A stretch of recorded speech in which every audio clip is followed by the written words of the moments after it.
You've never heard a scream turn into a cough. I have. It's the sound a person makes when they realize their lungs are filling up with something that isn't air. Something that used to be their best friend. I'm not telling you this story because I want your pity. I'm telling you because every time you shake hands with a stranger, every time you wipe sweat from your brow and keep walking, you're making a bet. You're betting that the person next to you is still human. I lost that bet, and I'm the one who had to seal the door. The first time I saw the rash, I thought it was a heat blister. We were 3 days into a routine logistical escort through the Korean Gap, a narrow valley that cuts between two dead volcanic ridges. The mission was simple. Move 27 crates of medical supplies from Forward Operating Base Spider to a civilian clinic in the lowlands. No enemy contact in that corridor for 11 months. The biggest threat was a flat tire or a soldier falling asleep on watch. I was the squad leader, Sergeant First Class Mira Voss, 31 years old, 12 years in the Army. I'd seen an IED turn a Humvee into a crumpled soda can. I'd pulled a driver out of a burning turret while rounds cooked off in his vest. I thought I knew what fear smelled like, cordite, diesel, and sweat. I was wrong. Corporal Diaz was my radio man. He was 22, from Miami, and he had a habit of humming reggaeton under his breath whenever we halted. Private First Class Haddad was our medic, a quiet, chain-smoking kid from Michigan who read surgical textbooks for fun. Sergeant Lennox was my team leader on the left flank, a grizzly 38-year-old with 3 divorces and a smile that said he'd outlived every officer he'd ever respected. And then there was Specialist Yuki Chun, our driver and mechanic. She was the youngest at 20, but she had the coldest eyes in the squad. She didn't joke. She watched. We were parked under a rock overhang for a scheduled halt. Engines off, heat shimmering off the hoods. That's when Private Kovac, one of the new replacements, started scratching his forearm. "Damn bugs," he muttered. I looked over. His sleeve was rolled up, and there was a patch of skin the size of a credit card that looked like raw ground beef. Not a rash. Something else. The edges were too sharp, too geometric. "Haddad," I said quietly. "Come look." Haddad ambled over, gum in his mouth, pretending to be relaxed. The moment he saw Kovac's arm, the gum stopped moving. He lifted the sleeve higher. The rash didn't stop at the elbow. It spiraled up toward the shoulder in a pattern that looked almost like a fingerprint. A giant, angry fingerprint. "When did this start?" Haddad asked. Kovac shrugged. "Yesterday. I thought it was chafing from my plate carrier." Haddad pulled a penlight from his pocket and shone it into Kovac's eyes. Pupils reacted. Then he pressed 2 fingers to Kovac's neck.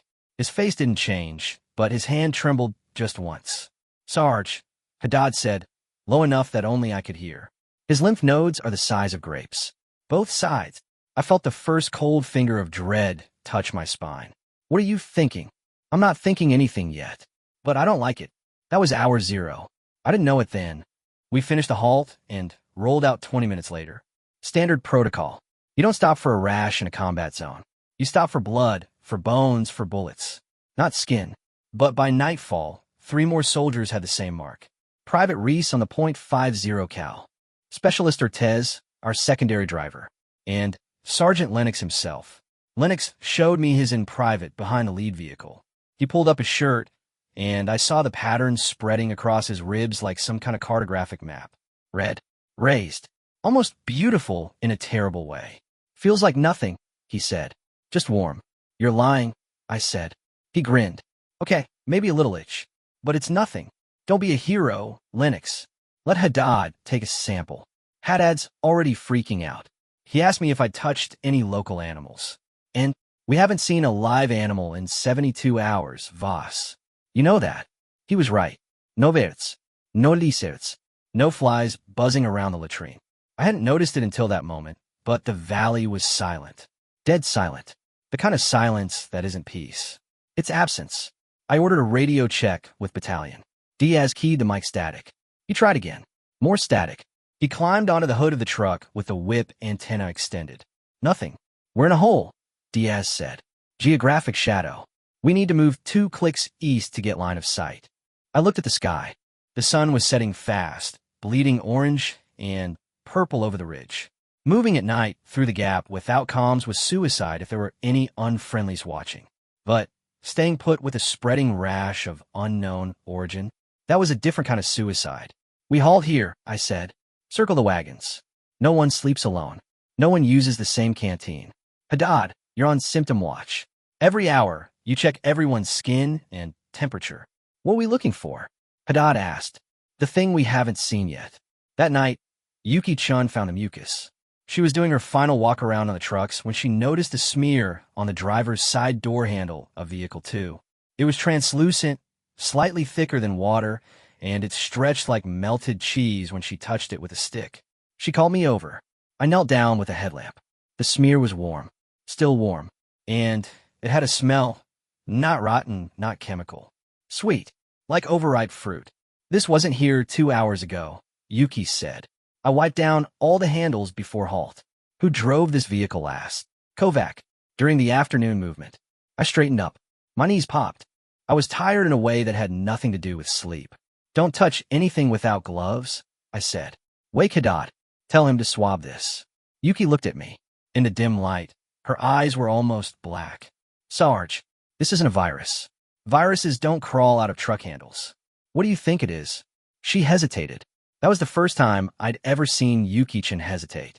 I think it's a vector, something that wants to move. I didn't sleep that night. Neither did Haddad. By 0200, 3 more soldiers had the rash. By 0400, Kovac started coughing. Not a dry cough. A wet, rattling, deep chest cough that sounded like someone shaking a bag of gravel. I gave the order to move at first light. We had to get out of the gap. Had to reach the clinic. Had to get eyes on a doctor who knew more than we did. We didn't make it. 2 kilometers east, the lead truck lost power. Not the engine, the driver. Specialist Ortez slumped forward over the steering wheel, his forehead hitting the horn. The blare echoed off the canyon walls like a wounded animal. I ran to the driver's side door. Yuki was already there, pulling it open. Ortez's face was slack. His lips were blue, but he was breathing shallow, fast, too fast, and his eyes were open. They were tracking something I couldn't see. Ortez. I slapped his cheek. Look at me. He turned his head slowly, too slowly. His mouth opened, and I saw that his tongue was coated in the same sweet-smelling mucus from the door handle. He tried to speak. What came out was a single word, whispered, almost reverent. Open. Then he coughed directly into my face. I felt the mist on my lips, on my eyelids, in my nostrils. Warm, sweet. For one horrible second, I tasted it like honey and metal and something else. Something that remembered being alive. Haddad pulled me back so hard I fell onto the dirt. He was already ripping open his medic bag, pulling out a surgical mask, shoving it into my hands. Put on. Now. Don't argue. I put on. My hands were shaking. Not from fear. From the sheer, stupid realization that I might have just killed my entire squad with one moment of instinct. Ortez coughed again. This time, blood came with it. Dark, almost black blood that splattered across the dashboard like ink. Lennox appeared at my side. His face was pale, but his voice was steady. What's the call, Voss? I looked at the canyon ahead. Still narrow. Still silent. Still no birds. We fall back to the overhang, I said. Set up a sterile perimeter. No one goes near Ortez except Haddad in full PP.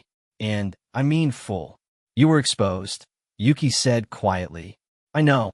You need to be isolated too. I turned to look at her. She didn't flinch. She wasn't being cruel. She was being right. I'll isolate after we secure the site, I said. Not before. That was the first lie I told myself. The fallback took 40 minutes. By the time we reached the overhang, Kovac was coughing blood too. Reese had developed a fever of 104. And Lennox, steady, unkillable Lennox, had stopped smiling. He sat on the tailgate of the 3rd truck, legs dangling, hands on his knees. I walked over to him, keeping my mask on, staying 3 feet back. How are you feeling? Like I swallowed a bag of needles, he said. But that's not the weird part. What's the weird part? He looked up at me. His eyes were bloodshot, but they were clear. Too clear. Like someone had polished the inside of his skull. I'm not scared, he said. That's what's weird. I should be terrified. I've got whatever the hell this is. I might die, but I feel good. Really good. Like I just had the best sleep of my life. I felt my stomach drop. That wasn't a symptom. That was a weapon. Haddad, I called out. Get over here. Haddad came running, still in his gloves and mask. I pointed at Lennox. He says he feels great.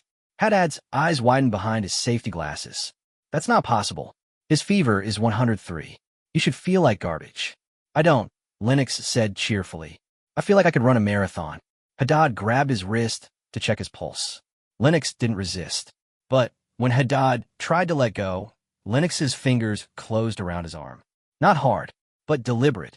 Take your hand off me, Lennox said. Still cheerful, still smiling.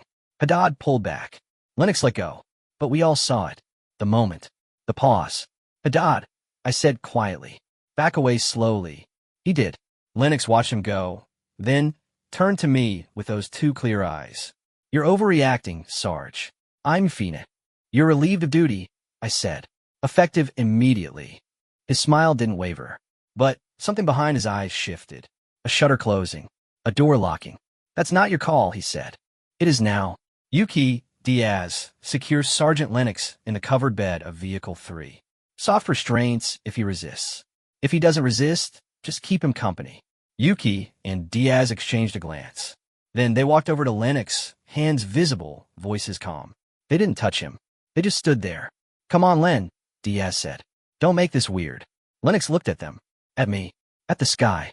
Then he slid off the tailgate and walked to the truck bed without another word. He climbed in, sat down in the corner, and folded his hands in his lap like a man waiting for a bus. That was when I knew. This wasn't a virus. It was a hijacking. By noon, 8 of my 22 soldiers were symptomatic. The rash, the fever, the euphoria, then the cough. The mucus appeared on every surface they touched. Door handles, weapons, canteens. Haddad tested it with a field chemistry kit. Protein positive, high amylase, and something else. Something the kit didn't have a color for. It's not bacterial, he said. It's not a known viral signature. It's like the cells are reprogramming themselves. Reprogramming into what? He took off his glasses and rubbed his eyes. Sarge, I don't know. I'm a combat medic, not a CDC epidemiologist. But I'll tell you this. It's moving faster than anything I've ever read about. The incubation period is maybe 6 hours. Maybe less. I did the math. We had maybe 12 hours before half the squad was symptomatic. 24 before we lost the ability to defend ourselves. We need to move, I said. Now, abandon the vehicles. Take only weapons, water, and comms. We walk east on foot. Yuki stepped forward. Sarge, the supplies are not worth dying for. The clinic needs those meds. Civilians. Kids. You stare at her. She stared back. For a moment, I hated her for making me the bad guy.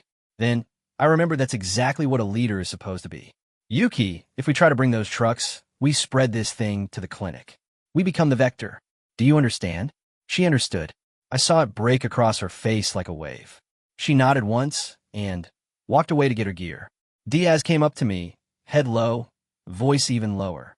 What about the symptomatic soldiers? They walk with us as long as they can. And when they can't, I didn't answer. Because the answer was sitting in the back of my mind like a loaded gun. And I wasn't ready to look at it yet. We moved out at 1,300 hours. The sun was brutal. No clouds. No wind. Just heat and the sound of 22 people breathing too hard. Kovac was the first to fall. Not collapse, fall. 1 second he was walking. The next he was on his knees, hands on the ground, head hanging. His cough had turned into something else. A wet, rhythmic expulsion that sprayed the dirt in front of him. Reese tried to help him up. I grabbed Reese's arm. Don't touch him. Sarge, he's gonna die. He's already dying. Don't join him. Reese looked at me like I'd just slapped his mother.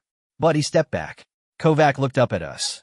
And, for a second, I saw terror in his eyes. Real, human, naked terror. Then it was gone.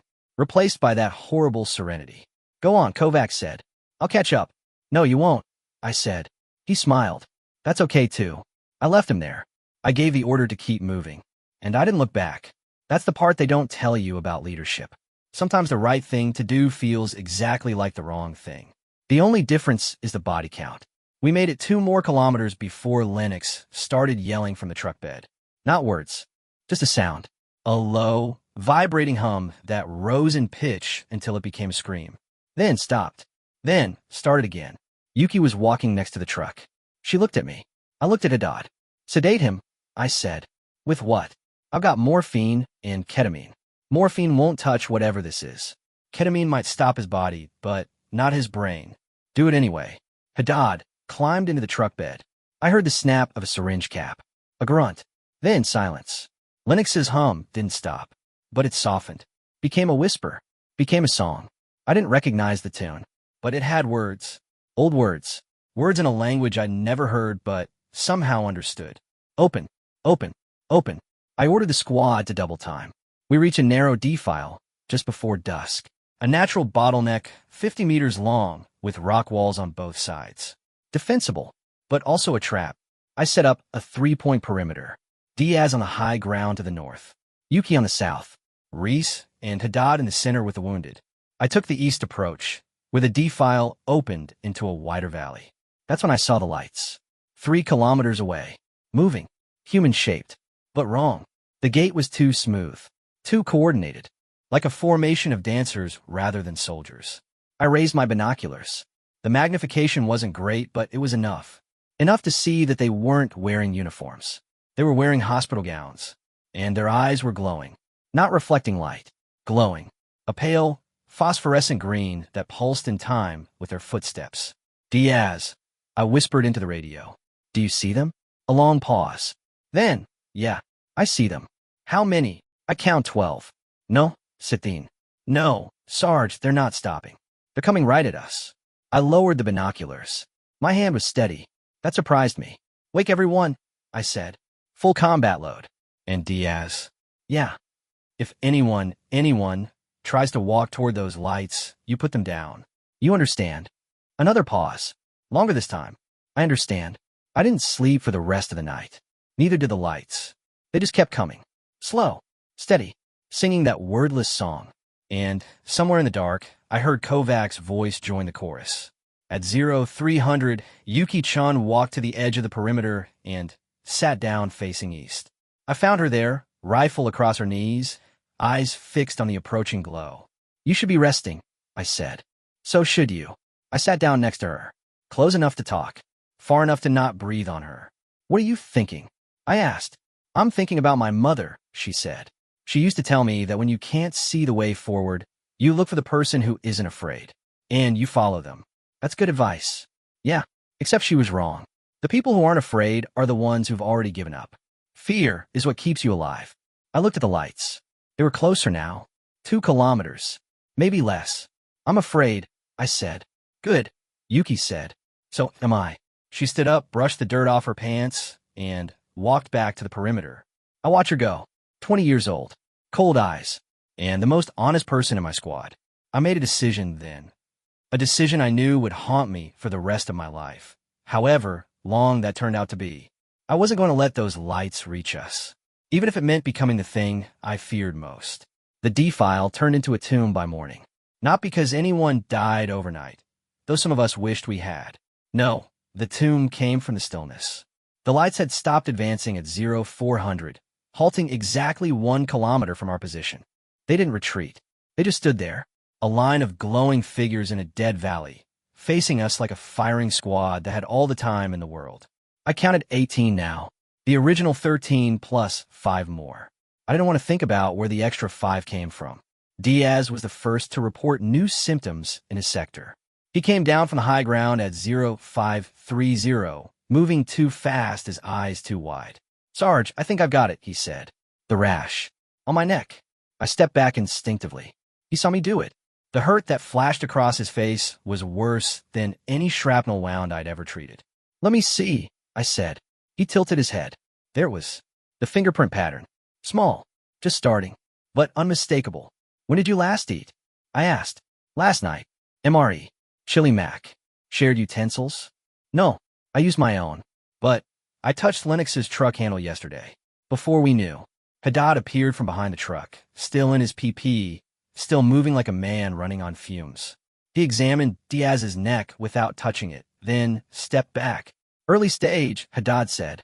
Probably another 6 hours before fever. What do we do with him? Yuki asked. Nobody answered.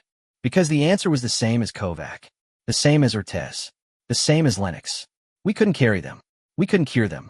And we couldn't leave them unsecured. Diaz, I said.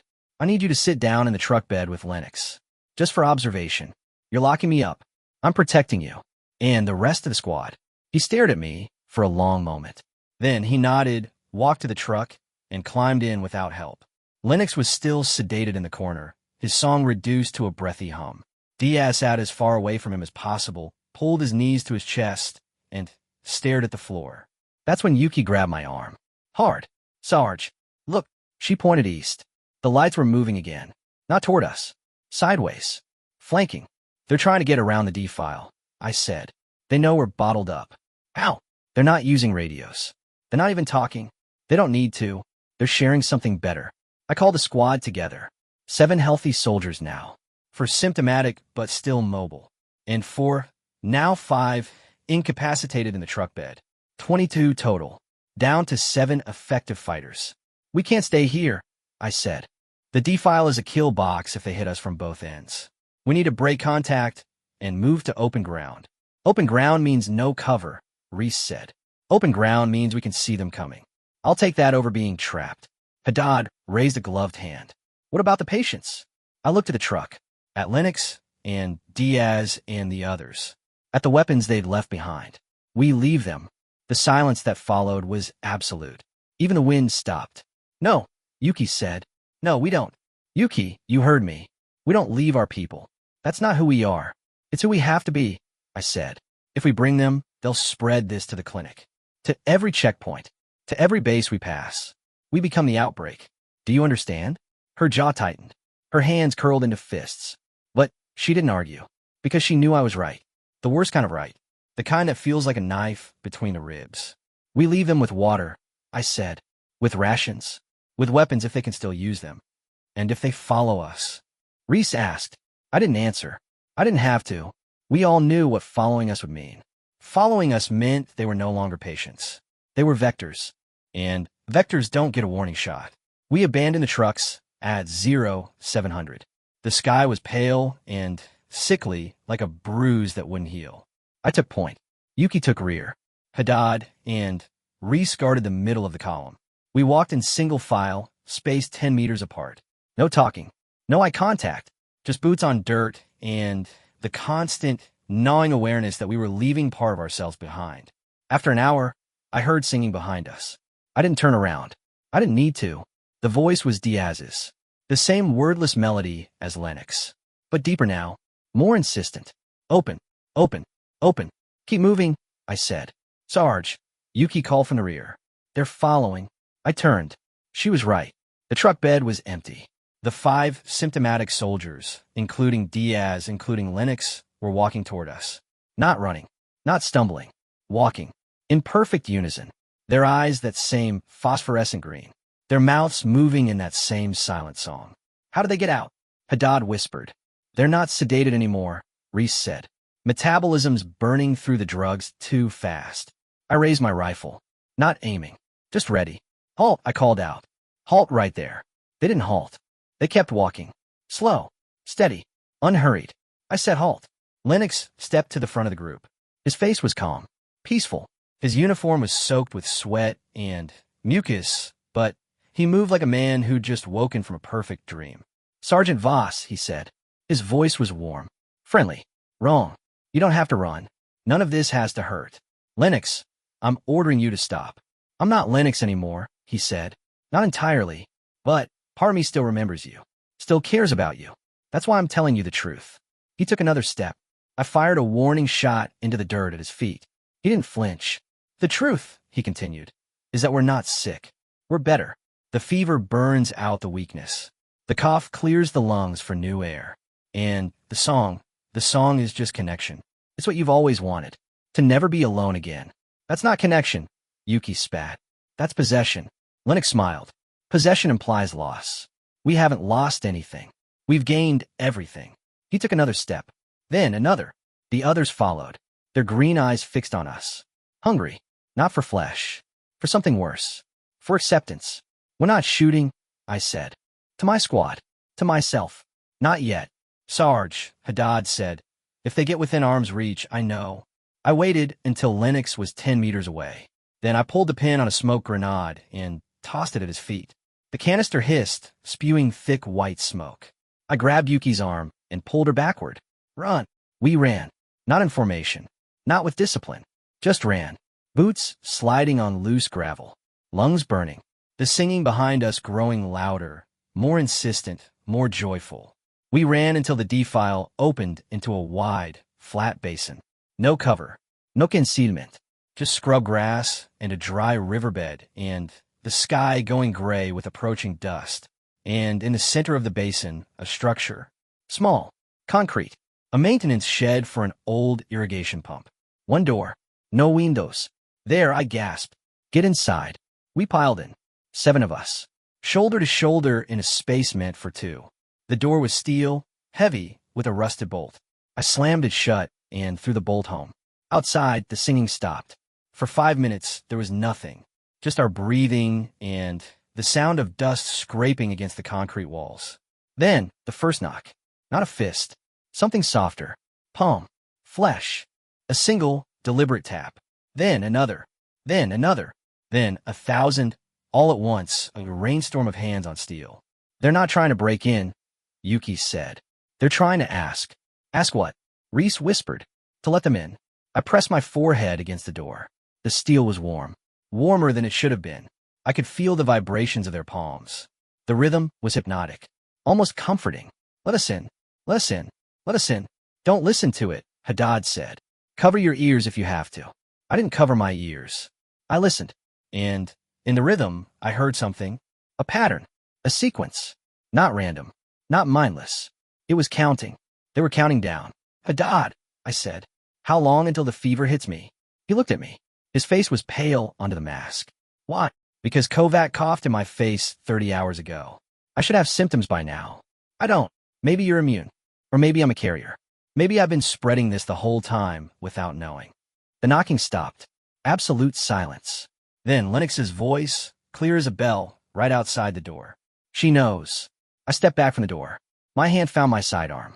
I didn't draw it. Not yet. Sergeant Voss, Lennox continued. You're not sick because you're special. You're not sick because you're the one we need. The one who makes the hard choices. The one who sealed the door.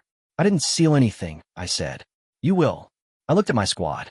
At Yuki, who was watching me with those cold, clear eyes. At Haddad, whose hands were shaking. At Reese, who was crying silently.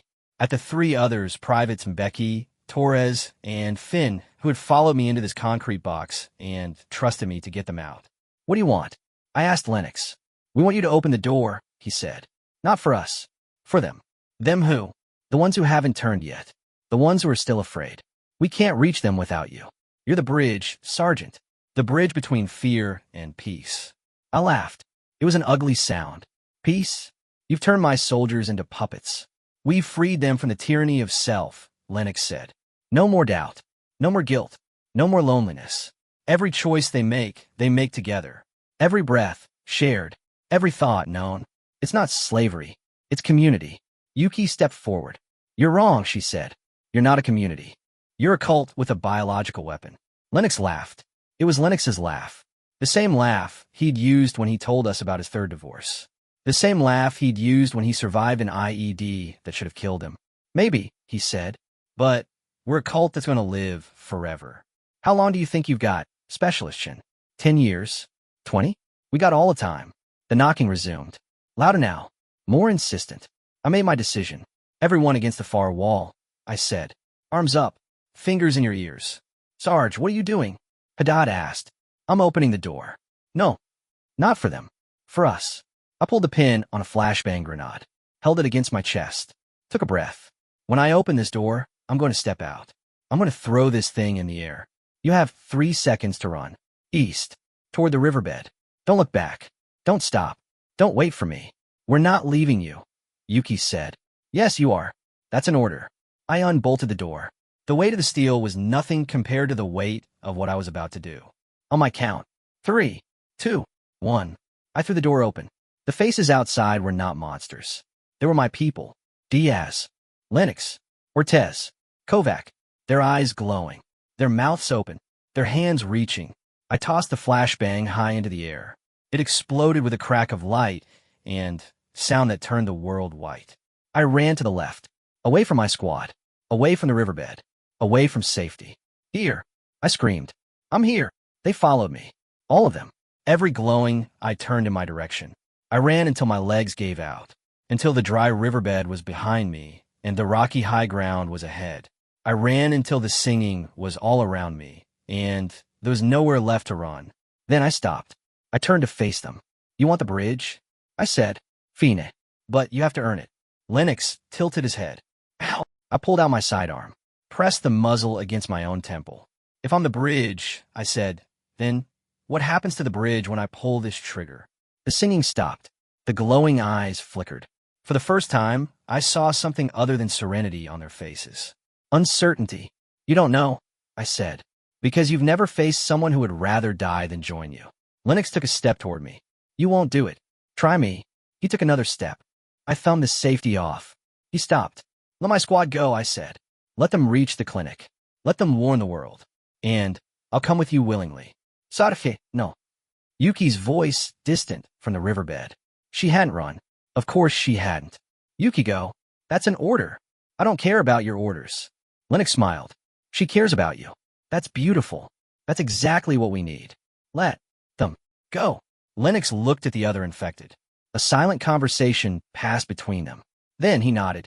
They can go. But you stay. I lowered the sidearm. Deal. I watched Yuki run. Watched Adad pull her away. Watched my squad disappear into the dust. Then I walked into the crowd of glowing eyes, and I let them take me. They didn't chain me. They didn't drug me. They didn't need to. The first hour was the hardest. Walking among them, breathing the same air, feeling the warmth of their proximity. My skin didn't break out in a rash. My throat didn't fill with mucus. But I felt something else. A pressure behind my eyes. A resonance in my chest. Like listening to a song you can't quite remember, but your body knows every word. Lennox walked beside me. His footsteps matched mine exactly. You're fighting it, he said. That's okay. We have time. You don't have time, I said. The world knows now. Yuki will reach the clinic. She'll make the call. They'll quarantine the whole valley. Quarantine isn't a cure. It's a delay. Delays save lives.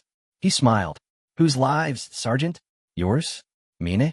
The people who will die in the next pandemic, and the next, and the next? We're not an ending. We're a beginning. I wanted to argue, but my tongue felt thick. Not from mucus.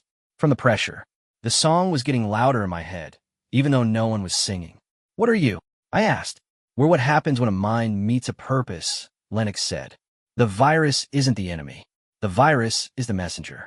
It rewrites a few neural pathways, opens a few dormant receptors, and suddenly you can hear us. All of us. Every infected person on the planet. There are more of you. There will be. In time. But we're patient. We've been patient for millions of years. I stopped walking. Million. Lennox turned to face me. His green eyes were soft. Almost kind. You think this is the first time we've tried? No, Sergeant. We've been here before. We were here when your ancestors painted caves. We were here when the first cities rose and fell. We're the voice that whispers in the back of your mind, telling you that you don't have to be alone. That's not comfort, I said. That's annihilation. Annihilation of the ego. Yes, but not of the self. You keep your memories, your skills, your personality. You just lose the fear, the loneliness, the endless, exhausting weight of being one person in a world of billions. I closed my eyes. The pressure was stronger now, almost unbearable. I could see flashes of other minds, other lives. A farmer in a distant valley, dropping his hoe and walking toward the lights. A mother holding her child, watching the rash spread across the baby's skin, feeling the first stirrings of terrible peace. A soldier just like me, standing in a concrete bunker, listening to the knocking, reaching for the door handle. Stop, I whispered. We can't, Lennox said. And neither can you. He touched my face. His hand was warm, too warm. His fingers left a trail of sweet-smelling mucus on my cheek. I didn't pull away. I couldn't. The second hour, I stopped fighting. Not because I gave up, because I realized that fighting was exactly what they wanted. Resistance creates friction. Friction creates heat. Heat opens the door. So I let go. I let the pressure fill me. I let the song play in my head. I let the green light seep into my vision. And I listened. The mind of the swarm was not a single voice. It was a symphony. Thousands of individual notes. Each one a person, a memory, a fear, a hope, all playing together in perfect harmony. I heard Lennox's third wedding. I heard Diaz's mother singing him to sleep. I heard Kovac's first kiss. I heard Ortez's dog, a golden retriever named Pilot, who died when Ortez was 12. And I heard them all die. Not as tragedy, as transition, as liberation. You see? A voice whispered. Not Lennox's. Not any one person's. The swarm's. This is what we offer. The end of grief. The end of grief is the end of love, I said aloud. No, it's the end of the fear of losing love. You can still love. You just won't mourn. That's not love. That's anesthesia. The swarm paused. I felt confusion ripple through the collective. They didn't understand. How could they? They'd given up the very thing that made understanding possible. I opened my eyes. The green glow had faded. Not completely, but enough. Enough to see. You think you've evolved, I said. But you've devolved. You've traded the messy, beautiful, painful chaos of individuality for a quiet, comfortable death. And you don't even know you're dead. Lennox's face twitched. For a moment, I saw the real him underneath. The man who had laughed at his own divorces. The man who had cried when his best friend was killed on patrol. The man who had once told me that the only thing worse than being alone was being with someone who made you feel alone. Mira, he said. And it was him. Really him. Help me. I can't help you, Len. You have to help yourself. I don't know how. Yes, you do. You remember. The rash isn't your enemy.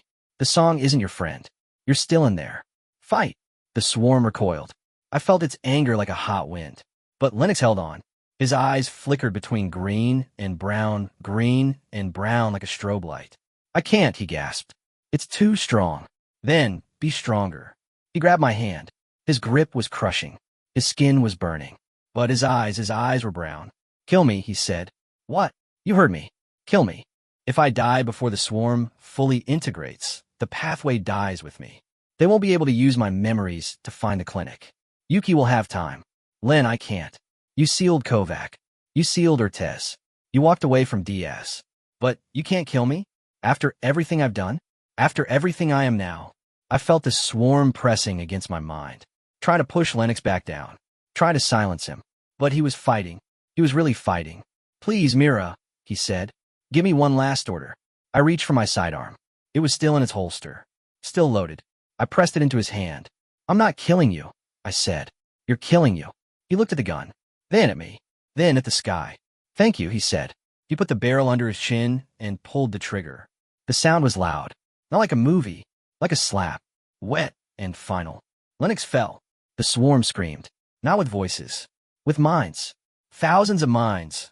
All screaming at once. A psychic agony that drove me to my knees. I felt the pathway snap. The connection between Lennox and the collective severed like a cut rope. His memories, the clinic's location, Yuki's face, the route we'd taken, didn't fade. They evaporated. Gone. Useless. The swarm turned on me. Not with hands. With pressure. It pushed against my skull, trying to force its way in, to use me as a new bridge. But I was ready. You want to know what makes us different from you? I said, screaming over the psychic noise. We don't stop. We don't give up. And we damn sure don't let a virus tell us how to feel. I reached into my pocket, pulled out a single item. A flashbang. The last one. I pulled the pin, held it against my chest. You want in? Here I am. I closed my eyes and let the grenade explode. The light and sound ripped through the swarm like a shockwave. The green eyes flickered, dimmed, went dark. The singing stopped. The pressure vanished. I opened my eyes. The infected were standing still, swaying, their faces blank. Not peaceful, not angry, just empty. The swarm had withdrawn, not defeated, temporarily blinded. But that was all I needed. I ran. I found Yuki at the clinic. She was standing outside the main entrance, an M4 in her hands, facing the valley. Her uniform was torn. Her face was streaked with dust and tears. Behind her, I could see Haddad and Reese and the others setting up a perimeter, unloading the supplies we'd abandoned. She saw me coming. She raised her rifle. Stop right there, she said. Yuki, it's me. You were with them. For hours. You could be infected. I'm not. You don't know that. She was right. I didn't know. I couldn't know. The only way to know was to wait. To watch. To see if the rash appeared. To see if the song started in my head. I'm not asking you to trust me, I said. I'm asking you to let me help. How? Lennox is dead. He killed himself to break the pathway. The swarm doesn't know where you are, but they know the valley. They know there's a clinic somewhere. They'll find it eventually. How long? Days. Maybe less. She lowered her rifle. Just an inch.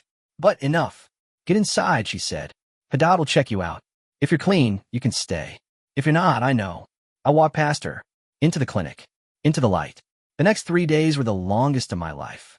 Haddad checked me every 6 hours. No rash. No fever. No cough. My lymph nodes stayed normal. My eyes stayed brown. The song never came. On the 4th day, he pronounced me clean. I don't understand it, he said. You were exposed. Directly. Multiple times. You should be one of them. Maybe I am, I said. Maybe I'm just a different kind. He didn't laugh. None of us laughed anymore. The army evacuated us on the 5th day. Black Hawks. Full NBC gear. The pilots wouldn't look at us. The medics wouldn't touch us. We were quarantined for 2 more weeks in a sterile facility, then released with clean bills of health and strict orders not to talk about what happened. I didn't follow those orders. I'm not following them now, because here's what I learned in that valley. The swarm wasn't wrong. It was incomplete. It offered an end to loneliness. But loneliness isn't a disease. It's a signal that you need connection, real connection, the kind that comes with risk and pain and the possibility of loss. The swarm didn't understand that. It thought it was saving us. It was just sedating us. But here's the twist. I still hear the songs sometimes. Late at night, when the base is quiet and the lights are out, I hear it in the hum of the ventilation system, in the whisper of the wind against the walls, in the rhythm of my own heartbeat. And I don't know if it's real. I don't know if the swarm is still out there, waiting, growing, learning from its mistakes. I don't know if I'm secretly a carrier, a sleeper agent, a bridge that hasn't been activated yet. I don't know if I'm still me. But I know one thing, the only thing that matters. When the door comes, and it will come, I won't be the one who opens it. Not because I'm brave, not because I'm strong, because I've seen what's on the other side. And I'd rather be lonely and human than connected and empty. So if you're listening to this, and you think you hear a song in your head, here's my advice. Don't open the door. Burn the house down first.